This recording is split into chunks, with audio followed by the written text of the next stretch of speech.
Espace TV, le 22h.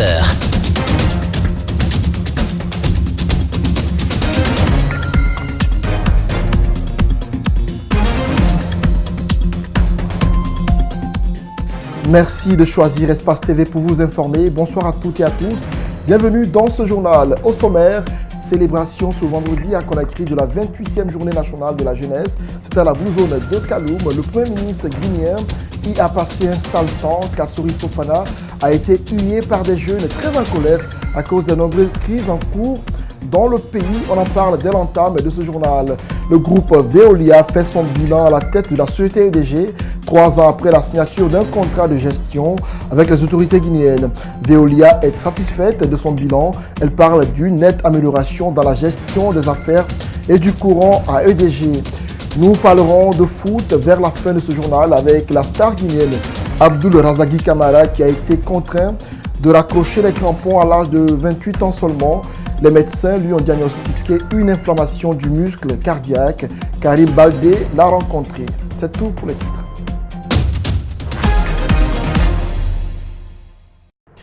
Et bonsoir à toutes et à tous et bienvenue dans ce journal.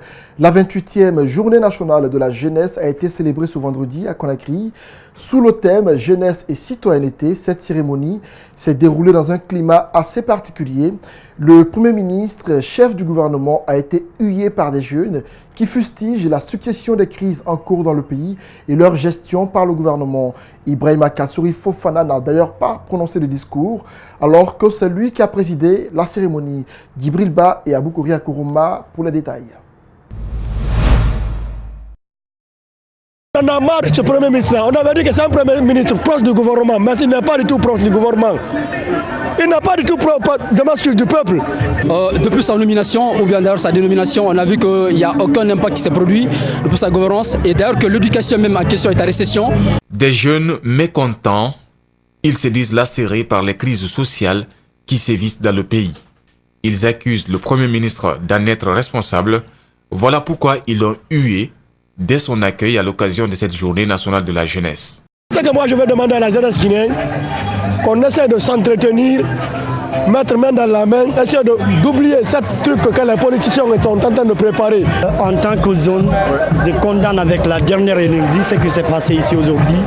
C'est vraiment inhumain parce que le Premier ministre il est là dans le cadre d'accompagner la jeunesse. Au visage des crises sociales, le ministre de la jeunesse, lui, envoie un message aux forces sociales, tout en rappelant des passages des actions qui ont été entreprises par son département. Le gouvernement, à travers le ministère de la Jeunesse et de l'Emploi des Jeunes, pour ce qui le concerne, ne ménagera aucun effort pour vous accompagner dans votre quête et l'ensemble du bien-être. Et vous devez, chers jeunes, participer à la création de ce bien-être. Durant cette journée, des plaidoyers ont été faits et des difficultés auxquelles les jeunes sont confrontés ont été dites. Du coup, les jeunes sollicitent vivement l'accélération du processus de la mise en place du Conseil national de la jeunesse. Nous sollicitons de vous la poursuite de votre implication effective et efficace, ainsi que votre engagement dans la mise en œuvre des projets et programmes de développement initiés par le chef de l'État et son gouvernement en faveur des jeunes de notre pays. Cette journée marque le 28e anniversaire de la célébration de la Journée nationale de la jeunesse. Le projet d'interconnexion en énergie des pays membres de l'OMVG a été officiellement lancé hier et c'est le président de la République qui a présidé cette cérémonie à l'Insan dans la préfecture de Kindia.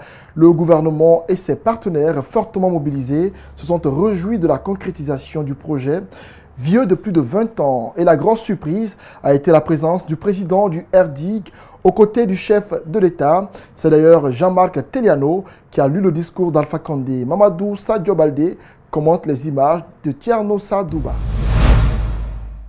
Un projet, 4 pays, la Guinée, la Guinée-Bissau, le Sénégal et la Gambie, tous membres de l'Organisation pour la mise en valeur du fleuve Sénégal.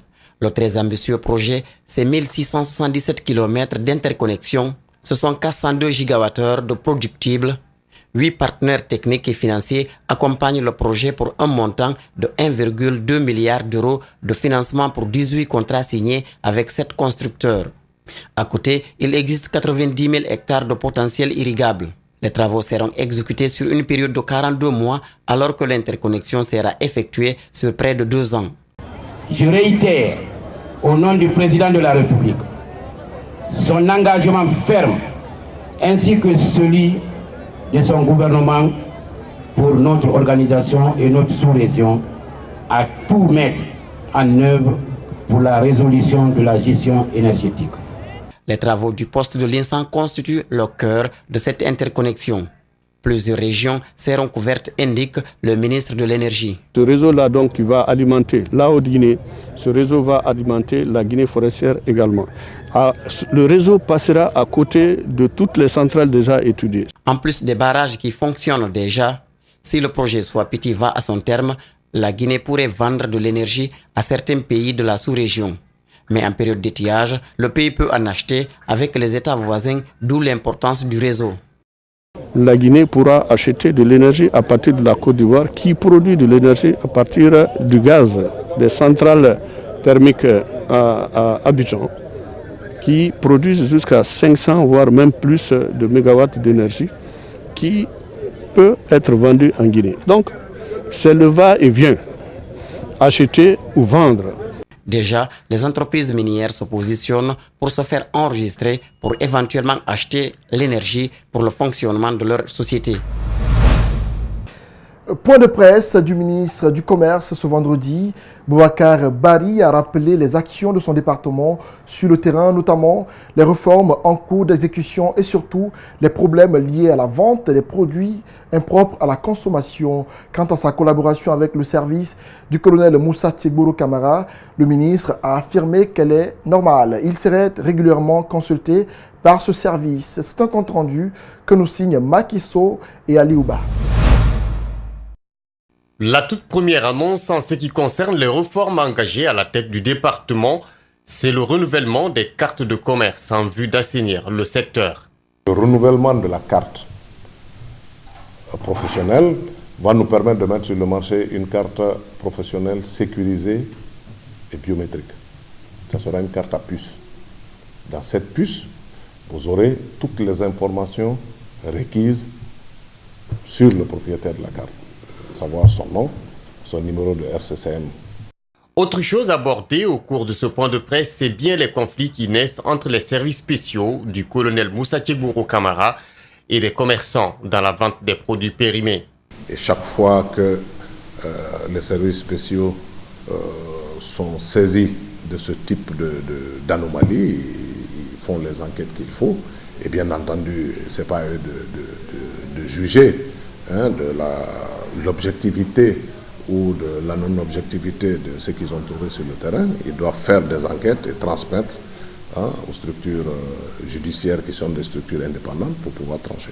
Pour pallier désormais à toutes ces velléités, le ministre du Commerce entend rendre opérationnel le laboratoire d'analyse et de traitement des produits de consommation situé à Matoto à travers les partenaires du ministère du Commerce. Le bâtiment, déjà dans sa configuration, dans sa composition et dans les matériaux qui sont utilisés pour sa mise en niveau, que le bâtiment réponde aux normes, ce qui est en cours de finalisation. Au niveau des équipements, le répertoire des équipements essentiels a été terminé, validé, et nous sommes dans la procédure de commande de cet équipement avec l'Union européenne. Les nouvelles cartes biométriques de commerce ne pourront être disponibles qu'en janvier 2019. Plus de 45 000 hectares de terres immatriculées sécurisées en moins de 5 mois.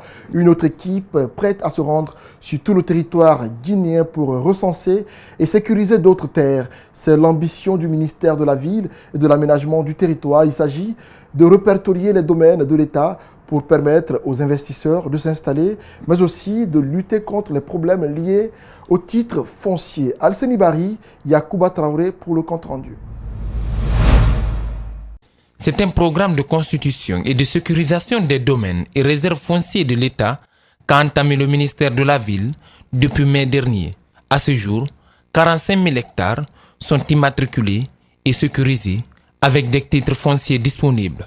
Par le passé, c'était difficile pour l'État aujourd'hui de dire que ceci m'appartient, parce qu'on n'avait pas d'immatriculation en ce qui concerne le domaine foncier. Alors quand on voudrait faire un hôpital ou faire une école, ou faire un commissariat ou un marché, on est obligé d'aller négocier avec les populations alors que l'État a ses propriétés. J'ai dit aujourd'hui que ce travail qui est fait, ce programme du président de la République, initié par le président de la République, est un aspect extrêmement important parce que ça nous permet, nous aujourd'hui, aux populations, aux gouvernants, de savoir qu'est-ce qui est pour l'État.